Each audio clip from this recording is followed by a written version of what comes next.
Welcome back to the program, and it is the holiday season, so we're going to talk about a holiday movie. A favorite for a lot of people, and that movie is Home Alone. Hey guys! Yesterday, he was just a kid. But tonight, he's a home security system. You guys give up, or you're thirsty for more? great movie. I think this is something that, people listen to this podcast might find a movie every once in a while that they haven't seen. You've seen Home Alone, and you've probably seen Home Alone 2, and you've probably seen Home Alone 3, and maybe you're going to see the new one. I don't know. I have not seen Home Alone 3. You haven't? I saw Home Alone 3 in Now, is theaters. Home Alone 3 the one that has the new kid? Yeah, they swap kids. Yeah. Yeah. I have not seen Home Alone 3. What? And I refuse to see the new Home Alone, having watched the trailer. Now, at this point, spoiler alert, we're filming this ahead of it coming out. Yeah. By the time this podcast comes out, the movie will have been released. We should watch it. We'll watch it. We'll watch I it. wanna But do a like, thing on that. I don't know. I almost don't want to watch it. Like, I saw it and I was like, oh, come on. I don't think so. I mean, yeah, we bitch about this a lot with sequels and reboots. I would go so far as to say, and I think I enjoyed Home Alone 2. I haven't seen it in a minute. Probably shouldn't even have made a Home Alone 2, because my running joke that I've made a lot in several years is that Home Alone 2 should have been called Home Alone 2, We're Shitty Parents, or like Home Alone 2, we need to get child services involved. Funnily enough, we never lose our luggage.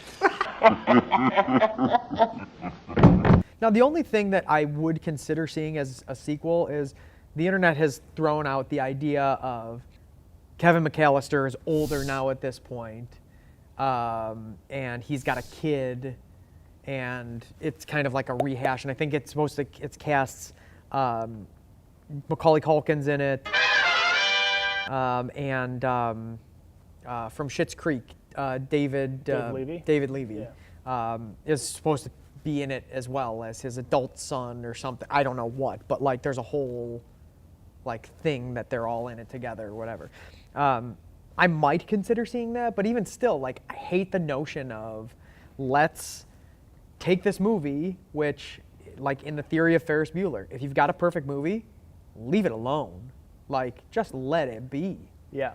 And that's what I think you've got here. Like, you've got this perfect movie to the point where both the directors and the producers and everybody thought through every element of how is Kevin getting left behind.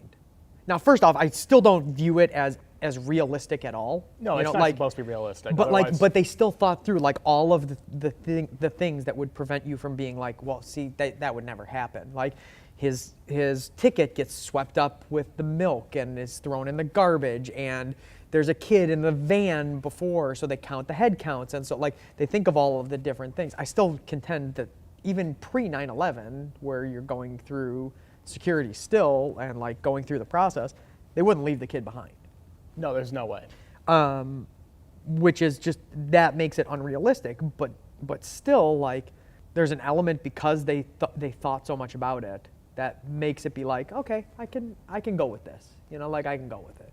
But yeah, it is 100% unrealistic, especially when you can start considering all of the injuries that everybody had to get throughout the, like Daniel Stern and Joe Pesci getting these injuries, of which there are 85 total injuries that the two sustain throughout the course of this movie.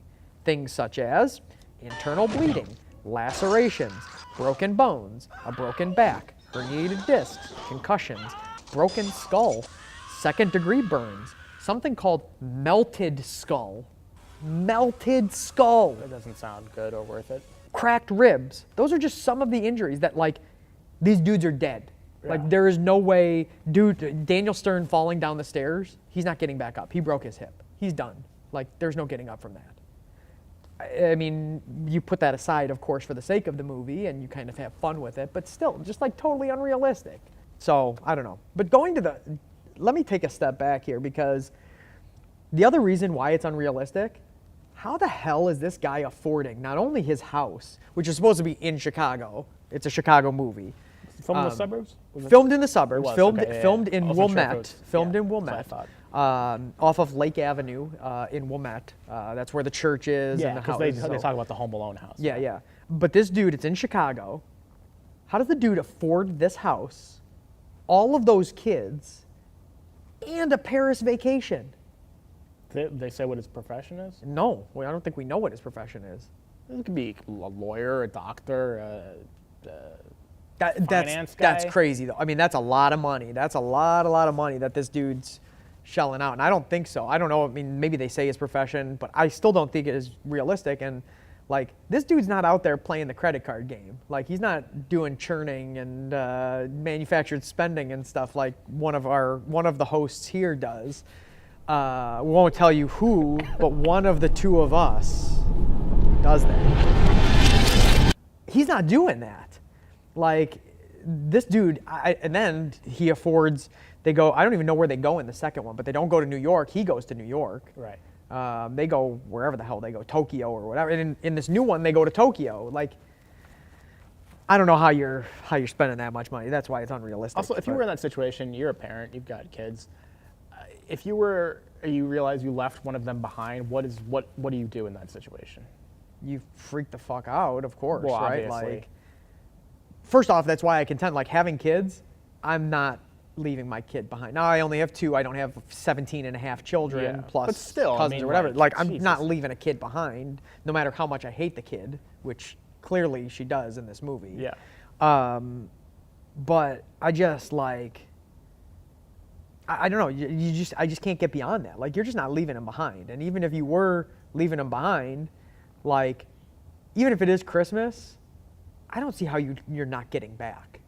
Yeah. No, you're not getting back. Like, Or, especially for an emergency too. Like, if you call the airlines today and we're like, I have to fly to San Francisco, I got to fly to Paris because my mother died, right? Like, they have bereavement and they'll get you on a plane.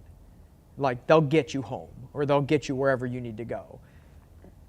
If you say, like, my kid is home alone, there is nobody there, I fucked up, like, there's no kid, or like there's no kid with me, like, he's all alone, there's no parent with him and there's nobody to look after him, they're gonna be like, okay, let's get you on a plane, we'll figure something out, we'll get you back. Also, my thought wouldn't be he's home alone. My thought would be, did we lose him at the airport? Like, where along the lines did we lose? Did he get kidnapped? Did he get kidnapped? Yeah. My brain would go bananas there, and then I would also think, like, I have a neighbor or a friend or a family member that my first instinct is to be like, can you get over to my house immediately to see if my kid is there? Yeah. And take. That's care what they're of saying, him. like, everybody is out of town. Everybody is So out they've of town. created this Like, situation that is so irrational, and that's the only way we can make that work. Now, does it hurt because we both said, like, this is a great movie and people love it and it's rewatchable and stuff. Like, does it hurt the premise at all? Because I feel like they could have created something like Risky Business, where it's like everyone's gone for a weekend and there's a kid at home alone. But I guess Yeah. you can't do that with a kid this little. Yeah. Does it hurt the movie at all that is unrealistic? Because for me, as a kid, I never thought about it. No. Now, as an adult, I think about how unrealistic this movie is. Yeah, for sure. As a kid, it's like, oh, that's so funny. Look, I got micro machines. I'm going to use my Yeah. micro machines to protect my house and marbles and whatever. Like, yeah, that's what you think. And then as an adult, you're like, no, that I'm thinking of all of the other things that, like, how did I leave him behind? How am I going to get back to him? How can we, like, figure something out? Like, that's where No you mean, cell phones too. So Yeah. I mean, not that the kid would have a cell phone with how young. I don't know how old the kids have cell phones. I feel like kids have cell phones. Now the kids have cell phones, like, young, after really the fucking umbilical young. cord is Yeah. cut. But you would think you can, like, text somebody in the neighborhood, like, to do something to get instant communication. And Yeah. back then, you can't. There's no Yeah. instant, like, No call to instant somebody. anything, yeah. Let me ask you a question. And I've got an answer for this of what I believe, but do you believe this movie is in the same universe as Rookie of the Year? Rookie of the Year. Gotcha. Why? Because it's also the Chicago suburbs. So or it's what? so it's in Chicago / Yeah. Chicago suburbs, but Daniel Stern actually gets out of prison, rehabs his life, and becomes a pitcher and a pitching coach for the Chicago Cubs. He fixes his life up after the events of what happens in Home Alone. But when year did Home Alone come out? 1990. And Rookie of the Year came out in 90, 91? Oh, I don't know. I'm just 92. saying, like, is it in the same? I mean, like, I'm just creating because by the sequence of events, Home Alone had to come first, and I think Rookie of the Year came out in '91. Call in if you know. I think it came out in '91. or maybe it's the other way around. Maybe he a had his former career as a pitcher and turns to a life of crime because they locked him in the not closet, Yeah, but the like during the NLCS. That movie sucks ass. Which movie? Rookie of the Year. You think it sucks ass? Yeah, we'll get to it later, but I'm gonna go with that theory because that's fun, and I think we should figure out a way to connect every movie that's been filmed in the Chicago suburbs. I like together. that. Yeah, I mean they're all connected as Chicago movies, but for sure There's no like they're not. None of them are like science fiction or anything, so they feel like we could, in a way, connect Yeah, all of for them. sure. They're all just neighbors. Yeah, absolutely. So the only other thing that I've got here is there's a theory about this movie, and I'd like to get your input on this.